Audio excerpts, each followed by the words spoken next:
alaikum mpenzi mtazamaji, karibu katika utabiri wa hali ya hewa wa saa 24 zijazo kuanzia saa 3 usiku huu kutoka mamlaka ya hali ya hewa. Utakuwa nami mchambuzi wako Faki Ali. Tuanze utabiri wetu kwa kuangalia matarajio ya anga usiku wa leo, ambapo kwa usiku wa leo ni matarajio yetu kuwa maeneo yote ya ukanda wa pwani ya Tanzania yanatarajiwa kuwa na hali ya mawingu kiasi na yenye ukavu kwa ujumla.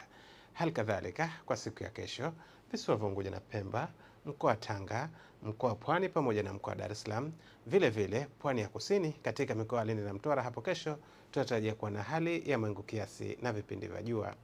Pepo za pwani zinatarajiwa kuvuma kwa kasi ya kilomita 20 kwa saa, zikitokea mashariki kwa pwani ya kusini na zikitokea kusini kwa pwani ya kaskazini. Hivyo hali ya bahari inatarajiwa kuwa na mawimbi madogo. Na sasa tupate viwango vya joto kwa baadhi ya mikoa ya ukanda wa pwani ya Tanzania.